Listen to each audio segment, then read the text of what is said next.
वंदे भारत। मैं विनय कुमार पांडे आपका एनएमएमएस लक्ष्य यूट्यूब चैनल में हार्दिक स्वागत करता हूं। हम लोग जो है 10 नवंबर को जो पेपर हुआ है एनएमएमएस का, उसका जो है मैथ सेक्शन हल कर रहे हैं। उसमें मैंने 10 क्वेश्चन जो है पिछले वीडियो में आप लोगों को हल करके बता दिया है। फिर आपके 10 क्वेश्चन और बचते हैं, क्योंकि 20 क्वेश्चन आते हैं, तो वो 10 क्वेश्चन हम यहाँ पर आज फिर शेष बच्चे 10 क्वेश्चन लगाना सीखेंगे, किस प्रकार से वो क्वेश्चन हल किए जाएंगे, और आप लोग अपने आंसर से उसको मैच करिए। ठीक है, क्वेश्चन है देखिए 171। यदि किसी संख्या के 3/4 में 2/3 जोड़ने पर 15 प्राप्त होता है तो वह संख्या क्या होगी? माना संख्या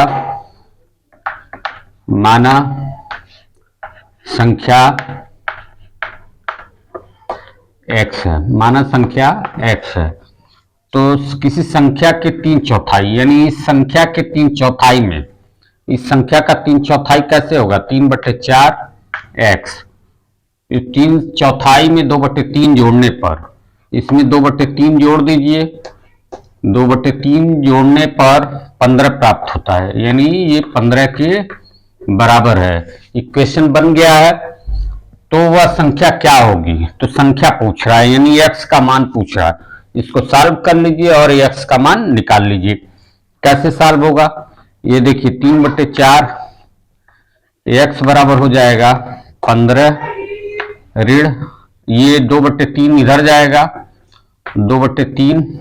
ठीक है, अब इसको हम जो है 3 से 15 में गुणा कर देंगे। 15 क्या 45, 45 में से 2 घटा देंगे तो आपका हो जाएगा 43/3, और ये हो गया आपका 3/4x।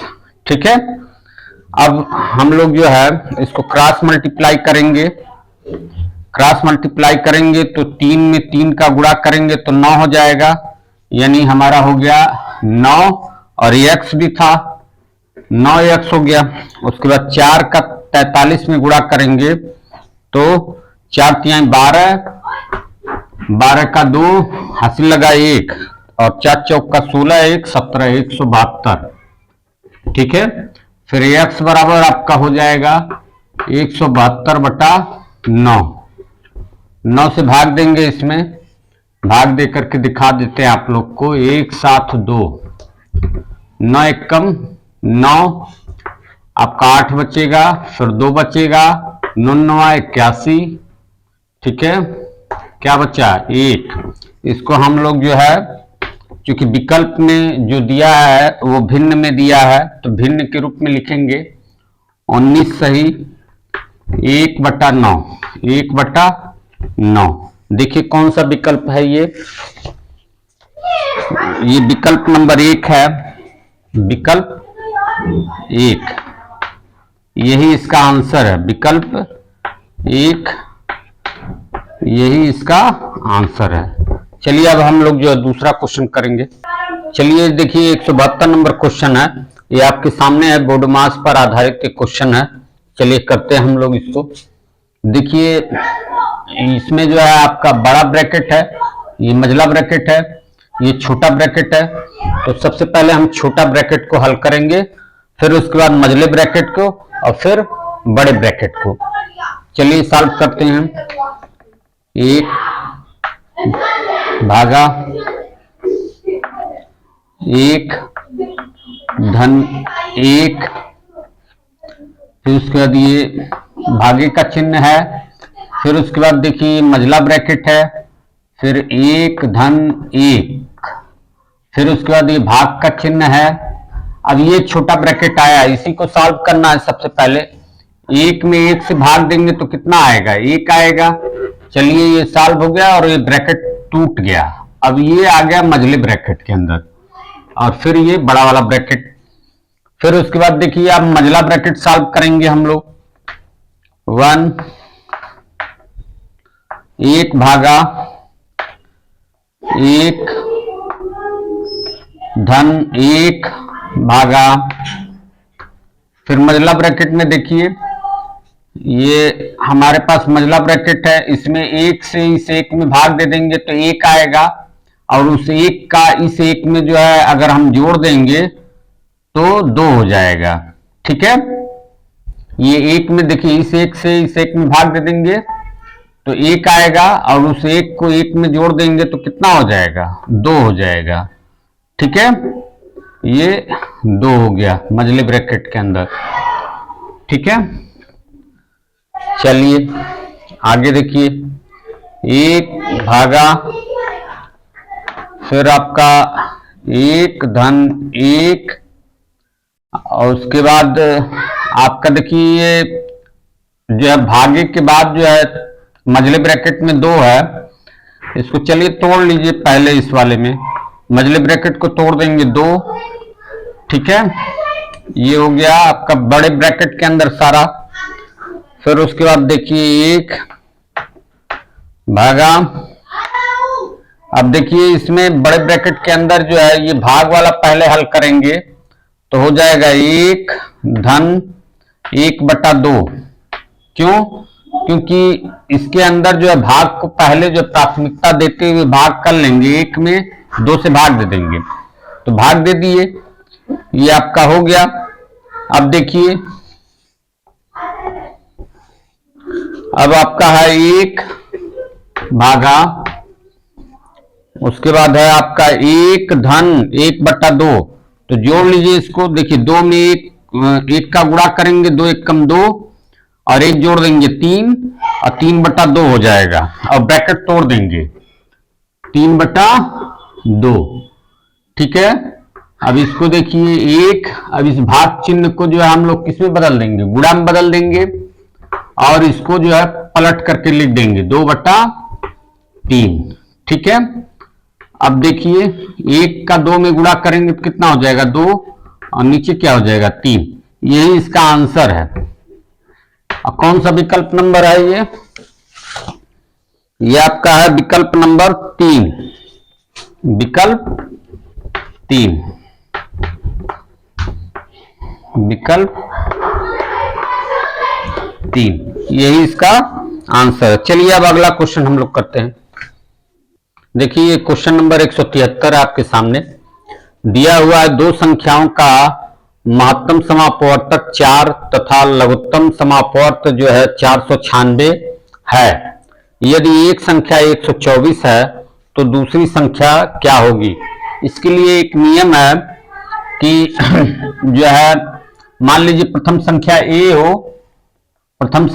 हो और दूसरी संख्या जो है b हो, तो इन दोनों का गुणनफल, दोनों संख्याओं का गुणनफल उन दोनों संख्याओं के महत्तम समापवर्तक तथा लघुत्तम समापवर्तक के गुणनफल के बराबर होता है।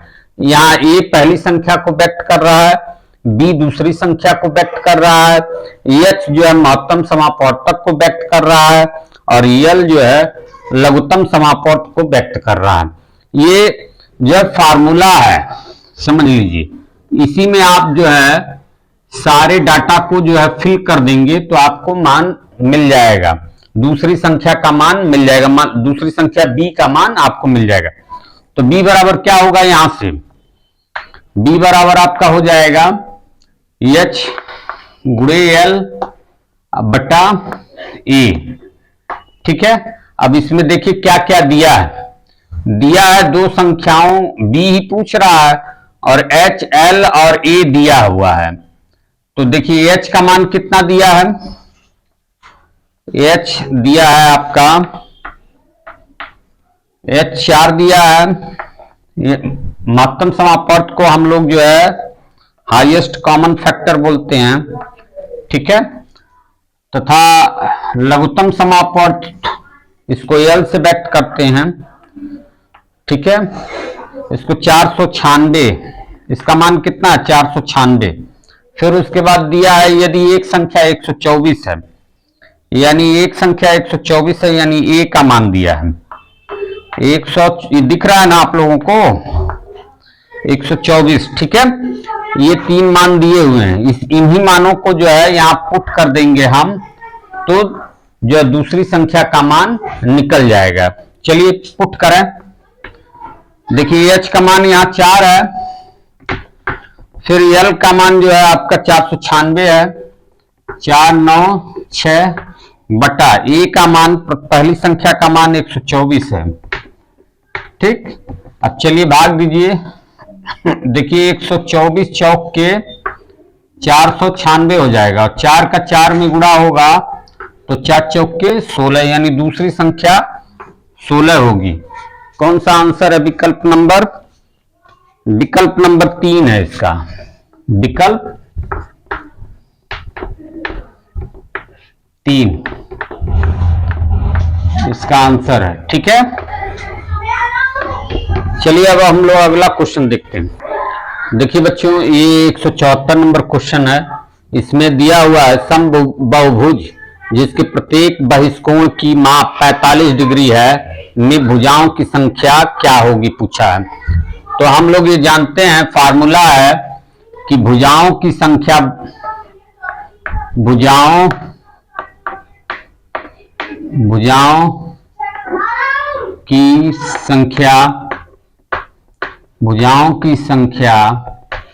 गुणे बहिष्कोण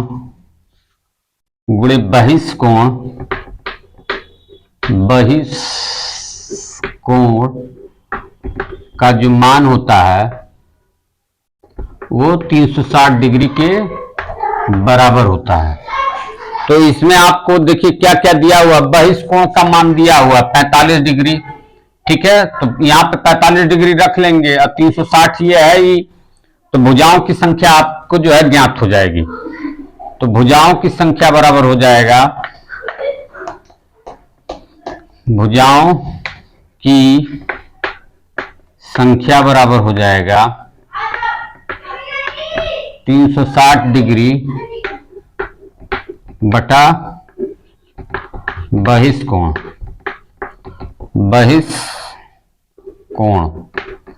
ठीक है, आपका 360 डिग्री ये हुआ, और बहिष्कोण का मान कितना दिया है? 45। ठीक है, 45 डिग्री। अब भाग देंगे आप 45 से, तो आपका आएगा 8। कितना आएगा? 8। तो इसमें भुजाओं की संख्या कितनी होगी? 8। तो आंसर कौन सा सही है? आंसर आपका सही है तीसरा वाला विकल्प, विकल्प 3, विकल्प 3 ये इसका आंसर है। चलिए अब हम लोग अगला क्वेश्चन करते हैं। ये देखिए अगला क्वेश्चन आपके सामने है 175। चतुर्भुज ABCD में कोण ADC के कोटिपूरक कोण का संपूरक कोण क्या होगा? ठीक है, यानी ये वाला जो कोण है इसके कोटिपूरक कोण, इस कोण को पहले निकालेंगे ADC के कोटिपूरक, फिर इसका कोटिपूरक निकालेंगे, कोटिपूरक कोण का संपूरक कोण, फिर उस कोटिपूरक कोण का जो है संपूरक कोण निकालेंगे। सबसे पहले इस कोण का मान निकालेंगे। इस कोण का मान कैसे निकलेगा? देखिए चतुर्भुज है, चतुर्भुज में 3 कोणों का मान दिया हुआ है, तो चौथे कोण का मान 360 में से घटा करके निकाल लेंगे। तो चौथा कोण यानी कोण ADC बराबर, कोण ADC बराबर हो जाएगा 360 डिग्री माइनस कोण ये कोण जो है जोड़ करके घटा देंगे। तो 100 धन 112 और धन 67। ठीक है, ये सारे कोण जो है जोड़ करके हम 360 में से घटा देंगे, तो इस कोण का मान हमें ज्ञात हो जाएगा। चलिए ये 360 है, इसका मान हो जाएगा 100, 212 और 67। यह है 212 और 67, 7 दूनी 9 और 6 1 7, यानी 279 डिग्री। यानी आपका हो जाएगा 360 माइनस 279 डिग्री। ठीक है, ये आपका हो गया। अब इसको घटा करके लिखिए, तो 80 20 60 80 एक 81 डिग्री, यानी इस कोण का मान कितना आया, इस कोण का मान 81 आया। ठीक है, लेकिन कह रहा है कि कोण एडीसी के कोटिपूरक कोण का संपूरक कोण निकालिए। तो इसका कोटिपूरक कोण क्या होगा? कोटिपूरक कोण कहते किसे हैं? जिन दो कोणों का योग 90 डिग्री होता है उसे कोटिपूरक कोण कहते हैं। 81 में ऐसा क्या जोड़ दें, मान लीजिए x जोड़ दें, 81 डिग्री में क्या जोड़ दें, मान लीजिए x डिग्री जोड़ दें कि दोनों कोणों का योग 90 डिग्री हो जाए, तभी वो कोटिपूरक होगा। तो कोटिपूरक कोण ये x डिग्री जो है इस 81 डिग्री का होगा। तो x का मान निकाल लीजिए आप। तो यहां से x का मान आपका हो जाएगा, ये x इधर ही रह जाएगा और 90 की तरफ ये 81 ले आके घटा देंगे। तो 90 में से 81 घटाएंगे तो आपका क्या हो जाएगा, ये आपका हो गया 9 डिग्री। ठीक है, ये आपका जो है एडीसी के कोटिपूरक कोण हो गया, ये इसका कोटिपूरक कोण हो गया। कोटिपूरक, कोटिपूरक। ठीक है, अब कह रहा है कोटिपूरक कोण का संपूरक कोण क्या होगा। तो अब इसका संपूरक कोण, जिन दो कोणों का योग 180 डिग्री होता है उन्हें संपूरक कोण कहते हैं। एक कोण का मान मालूम है 9 डिग्री, दूसरा कोण मान लीजिए x डिग्री मान लेते हैं। इन दोनों कोणों का योग 180 डिग्री के बराबर आना चाहिए, तभी जो है ये 9 डिग्री का जो है ये x जो है संपूरक कोण कहलाएगा। तो x का मान निकालिए। तो x बराबर हो जाएगा आपका 180 में से 9 डिग्री घटा देंगे तो घटाएंगे तो कितना आ जाएगा, 171 डिग्री। कौन सा विकल्प है 171 डिग्री? इसमें देखिए यह है आपका तीसरा विकल्प, विकल्प 3, विकल्प 3। ठीक है, यही इसका आंसर है। चलिए अब हम लोग जो है अगला क्वेश्चन करेंगे। चलिए सामने देखिए आप लोग का 176 नंबर क्वेश्चन है। इसमें देखिए लिखा हुआ है निम्न चित्र में 3 बिंदु हैं।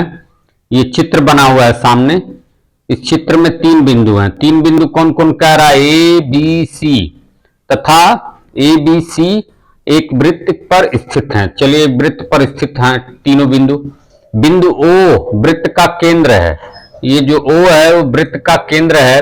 यदि कोण ए बी सी 100 डिग्री हो, यानी कोण ए बी सी 100 डिग्री है, तो कोण ए ओ सी का मान क्या होगा, कोण ए ओ सी ये अंदर वाला कोण का जो है इसी का मान पूछ रहा है। तो सबसे पहले देखिए यहां निकालने के लिए, जैसे ये आपका बना हुआ है इसको हम लोग एक चक्रीय चतुर्भुज का निर्माण कर लें। इससे चक्रीय चतुर्भुज का निर्माण कैसे करेंगे कि यहां से यहां तक के बाद जो शेष परिधि बची हुई है उसमें कहीं भी कोई भी बिंदु हम लोग ले लें और उसको जो है चक्रीय चतुर्भुज के रूप में परिवर्तित कर दें। मान लीजिए यहां वो बिंदु ले रहे हैं, ठीक है, और इस बिंदु से ए से इस बिंदु का नाम रख दे रहे हैं डी। ठीक है, ए से डी को हम लोग मिला ले रहे हैं, इसी तरीके से सी को डी से मिला ले रहे हैं। ठीक है, अब आप ध्यान से देखेंगे तो ए बी सी और डी एक चक्रीय चतुर्भुज है। ऐसे ये देखिए ये एक चक्रीय चतुर्भुज है, यानी ए बी सी डी एक चक्रीय चतुर्भुज है। सिर्फ एक बिंदु जो है शेष परिधि में कहीं भी ले सकते हैं और उसको ए से मिला लेंगे और सी से मिला लेंगे, तो एक चक्रीय चतुर्भुज का निर्माण हो जाएगा। और चक्रीय चतुर्भुज के निर्माण हो जाने के बाद आप ये जानते हैं कि चक्रीय चतुर्भुज में आमने सामने के कोण का जो योग होता है, जैसे मान लीजिए ये कोण बी और कोण ए, अरे कोण डी, कोण बी और कोण डी, ये दोनों आमने सामने के जो कोण हैं इनका योग 180 डिग्री होता है। इसी तरीके से कोण ए और कोण सी, इन दोनों कोणों का योग भी 180 डिग्री होता है। ये चक्रीय चतुर्भुज की जो है विशेषता होती है। तो हम लिखेंगे कि चक्रीय चतुर्भुज में सबसे पहले तो ये डी बिंदु ले लेंगे, कंस्ट्रक्ट कर लेंगे, फिर उसके बाद लिखेंगे चक्रीय चतुर्भुज में,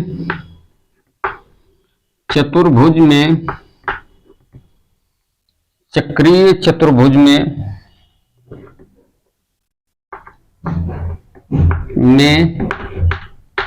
आमने सामने के कोण, आमने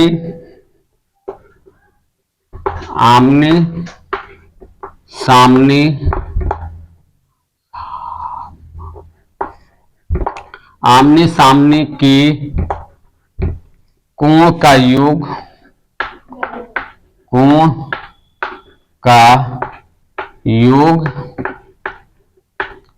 180 डिग्री होता है, 180 डिग्री होता है। ठीक है, तो इससे क्या हो जाएगा, इससे ये हो जाएगा कि कोण ए बी सी और कोण ए डी सी, इन दोनों का योग 180 डिग्री के बराबर होगा। तो हम लिखेंगे इसलिए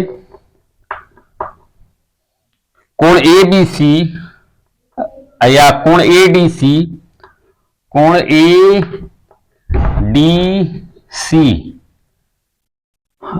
धन कोण, जगह नहीं है नीचे लिखते हैं, चलिए यहां लिखते हैं, कोण ए डी सी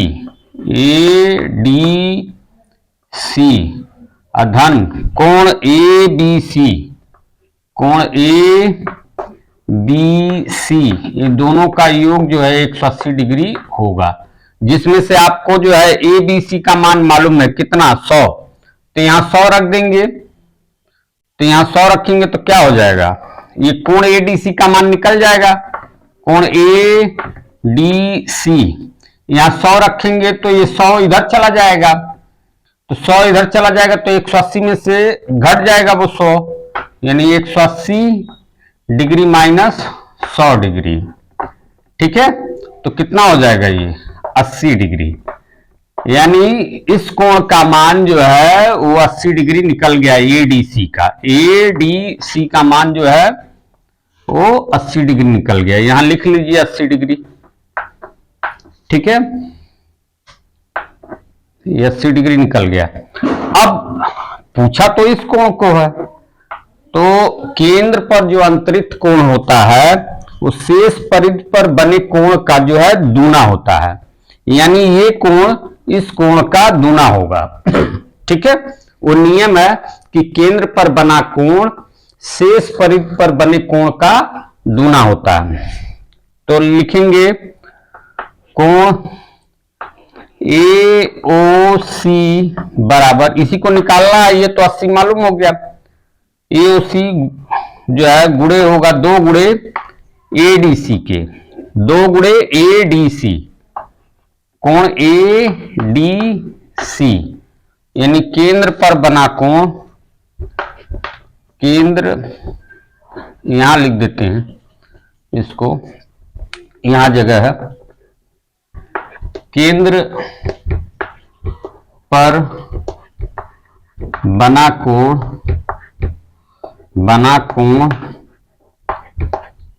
परिधि पर बने कोण का, परिधि पर बने कोण का दूना होता है, दूना होता है। ठीक है, ये इसीलिए हमने दूना कर दिया। ठीक, अब 2 गुणे एडीसी का मान कितना है, एडीसी का मान 80 है, यहां 80 डिग्री हम लोग रख देंगे। ठीक है, अब 2 में 80 का गुणा कर लेंगे तो कितना हो जाएगा, 8 दूनी 16, 160 डिग्री, 160 डिग्री इसका मान आएगा, 160 डिग्री। ठीक है, और ये विकल्प नंबर कौन सा है, विकल्प नंबर 2 है आंसर इसका, विकल्प 2, यही इसका आंसर है। चलिए अब अगला क्वेश्चन हम लोग देखते हैं। चलिए देखिए आप लोग के सामने क्वेश्चन नंबर 177 178 दोनों है। यहाँ पर 177 में पूछा है निम्न में से कौन शून्य के बराबर नहीं है। तो यहाँ देखिए ये पहला वाला ऑप्शन देखिए, शून्य है और इसमें जुड़ा है 10 के पावर जो है शून्य, यानी 10 के घाते शून्य जो है इसमें जुड़ा हुआ। तो आप ये जानते हैं कि तो शून्य ही हो गया, लेकिन ये 10 के पावर जो शून्य है उसका मान 1 होता है। किसी भी संख्या पर अगर घात शून्य है, मान लीजिए x पे पावर शून्य है तो इसका मान 1 होता है। अब x के जगह कोई भी जो है वेरिएबल हो सकता है, कोई भी अंक हो सकता है, कुछ भी हो सकता है, तो इसका मान 1 होगा। तो शून्य में 1 जोड़ेंगे तो मान कितना आ जाएगा 1। तो वही पूछ रहा है निम्न में से कौन सा शून्य के बराबर नहीं है, तो ये तो 1 आ गया। अब ये देखिए शून्य में शून्य का गुणा करेंगे तो कितना आ जाएगा, शून्य ही आ जाएगा। और जब शून्य में 5 से भाग देंगे तो ये भी शून्य आ जाएगा। और इधर देखिए ऋण 5 में धन 5 जोड़ेंगे तो शून्य हो जाएगा, और शून्य में 6 से भाग देंगे तो ये भी जो है शून्य हो जाएगा।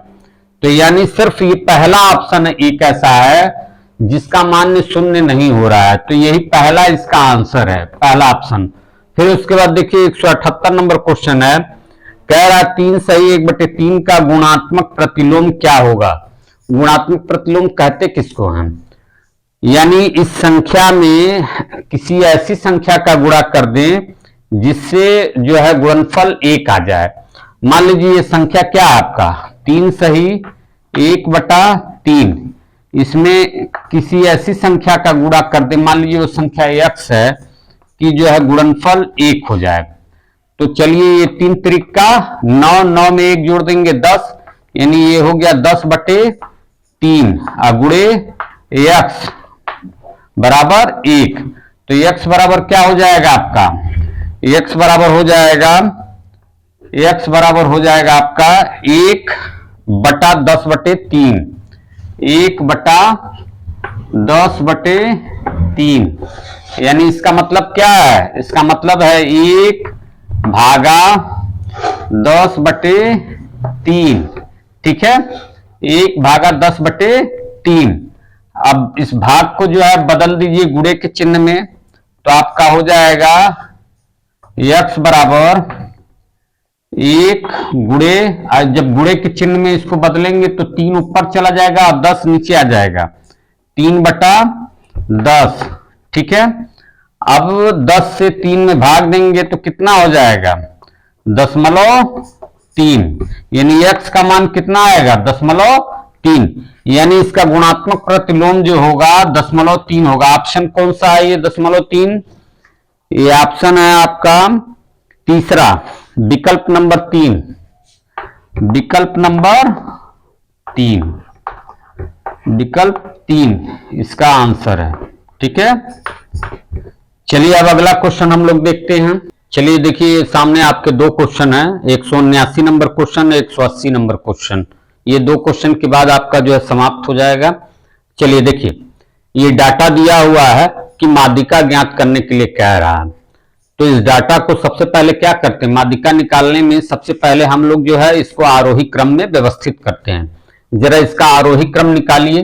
तो इसमें सबसे छोटा अंक कौन सा है, 13, 16, 12, 14, ठीक है। इसमें सबसे छोटा 12 है, तो 12 कै बार आया है, 1 बार 2 बार, 12 को जो है 2 बार लिख लीजिए। फिर उसके बाद कौन सा अंक है 13 कै बार है, 12 काट लीजिए। फिर 13 1 बार, फिर 2 बार 13 है, 13, ठीक है। फिर उसके बाद जो है 13 को भी काट लीजिए, लिख लिए तो काट दीजिए। फिर उसके बाद आपका जो है 14, 1 2 3 बार 14, 1 2 और 3 बार 14 हो गया। तीनों को काट लीजिए, 14 को, 1 2 3 कट गया। अब आपके पास 16 बचा और 19 बचा, 16 उतार लीजिए, फिर 19 उतार लीजिए। ये आपका आरोही क्रम हो गया, ठीक है। आरोही क्रम। अब इसमें पदों की संख्या गिन लीजिए कितनी है, 1 2 3 4 5 6 7 8 9, 9 पदों की संख्या यानी विषम है। तो विषम है तो 4 इधर से और 4 इधर से छोड़ दीजिए, यानी 8 जो है आपके बाहर हो जाएंगे, बीच में जो 9वां रहेगा वही आपका माध्यिका हो जाएगा। चलिए कैसे, एक इधर से पहले काटिए, तो एक इधर से काटिए, क्योंकि पदों की संख्या विषम है इसलिए ऐसा कह रहे हैं। अगर सम होती तो दो बीच में आते, दो संख्याएं बीच में आती, उन दोनों को जोड़ करके 2 से भाग लगाते तो माध्यिका निकलता। ठीक है, चलिए एक इधर से काटे, एक इधर से काटे, फिर एक इधर से काटेंगे, फिर एक इधर से काटेंगे, फिर एक इधर से काटे, फिर एक इधर से काटे, 3 3 कट गया दोनों तरफ से। फिर ये चौथा इधर से काटे, फिर चौथा इधर से काटे, ये बीच में एक अकेला यही 14 बच गया, यही इसकी माध्यिका है। यानी माध्यिका कितना होगा, माध्यिका होगी जो है 14। ये विकल्प नंबर कौन सा है देखना पड़ेगा, आपका जो है विकल्प नंबर 3 है, विकल्प 3, विकल्प 3 जो है इसका आंसर है। ठीक, फिर उसके बाद ये देखिए 180 नंबर क्वेश्चन है, कह रहा है इसका मान ज्ञात करिए। तो सबसे पहले आप देखिए ये जो छोटा वाला ब्रैकेट है इसी को सॉल्व करेंगे। तो छोटे वाले ब्रैकेट में 7/9 है। ठीक है, तो 7/9, जो ऋण 9 नीचे है वो पूरी संख्या को ऋणात्मक बना देगी, तो यानी ये हो जाएगा आपका मॉड ऋण, फिर उसके बाद ब्रैकेट ऋण 7/9, यानी पूरी संख्या अब आपकी ऋणात्मक हो गई। और ये फिर मॉड का साइन लगा लेंगे। फिर देखिए यहां एक माइनस है बाहर, छोटे ब्रैकेट के बाहर माइनस है और एक छोटे ब्रैकेट के अंदर माइनस है, इसका गुणा इसमें हो जाएगा, तो ऋण ऋण का गुणा होता है तो धन हो जाएगा। और ब्रैकेट अब तोड़ दीजिए, ठीक है, तो मॉड के अंदर हो जाएगा आपका धनात्मक 7/9। ठीक है, अब जब मॉड में से इसको निकालते हैं तो ये निरपेक्ष मान निकलता है, यानी बिना साइन के। ठीक है, तो ये जब बाहर आएगा तो 7/9 हो जाएगा। ठीक है, अगर ऋण भी रहता तो भी जो है बिना चिन्ह के निकलता, इसी तरीके से निकलता, यही 7/9 इसका आंसर है। विकल्प नंबर देख लीजिए, विकल्प नंबर पहला ही है, विकल्प पहला जो है इसका आंसर है। ठीक है, इस प्रकार से मैंने आप लोगों को 10 नवंबर 2024 को जो यूपी एनएमएमएस की परीक्षा समाप्त हुई है उसके गणित के जितने भी क्वेश्चन आए थे उनको मैंने जो है आप लोगों को विस्तृत रूप से लगा करके बता दिया है। आप लोग जो है इसको लगाइए, देखिए, समझिए और अपने जो है आंसर से मैच करिए। इसको गलतियां कहां हुई हैं, क्या हुई हैं, इसको समझने का प्रयत्न करिए ताकि आगे के भविष्य के लिए आपका जो है ये सुधार आपके प्रश्नों में बना रहे। चलिए यहीं पे मैं समाप्त करूंगा इस वीडियो को। अब मैं जो है अगले वीडियो में कुछ रीजनिंग का जो है पार्ट लेकर के आऊंगा। चलिए, वंदे भारत।